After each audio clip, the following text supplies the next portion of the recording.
1971 கர்ம வீரர் காமராஜர் பற்றி கலைஞர் பேசியது. ஓர் அரசன் புலவர்களிடம் இன்று அவசர வேலை இருப்பதால் ஒருவரி கவிதை மட்டும் போதும் என்றாராம். பலரும் பாடி வரிசை பெற்று சென்றார்கள்.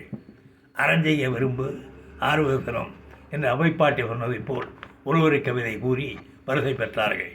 இதை பார்த்த வழிப்போக்கன் பரிசு வாங்க எண்ணி ஒரு மூடனிடம், எனக்கு பரிசு வாங்க ஆசையாக உள்ளது, ஆகவே ஒரு கவிதை கூறுங்கள் என்று கேட்க, இவன் மடையன் என்று புரிந்து கொண்ட அவன் கண்ணா பின்னா மன்னா தின்னா என்று கூறினான்.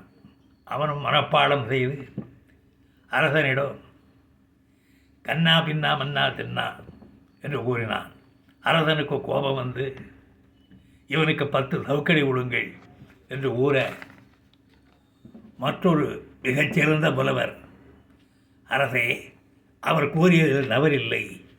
கண்ணா என்றால் கர்ண பரம்பரையை சார்ந்தவனே என்றும், பின்னா என்றால் அவனுக்கு பிறகு வந்தவனே என்றும், மன்னா என்றால் மன்னவனே என்றும், தென்னா என்றால் தென்னவனே என்றும் உங்களை புகழ்ந்து பாடியிருக்கிறார் என்று சொல்ல, பிறகு அவனுக்கும் பரிசு கிடைத்தது.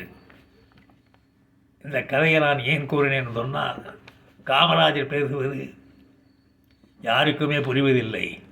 இந்த பத்திரிகையாளர்கள் அந்த புலவரை போல ஒழுங்காக அவர் பேச்சையெல்லாம் அச்சுக்கோர்த்து பத்திரிகையிலே போடுகின்றார்கள், மக்களுக்கு புரியும்படி என்றுதான் நான் நினைக்கின்றேன்.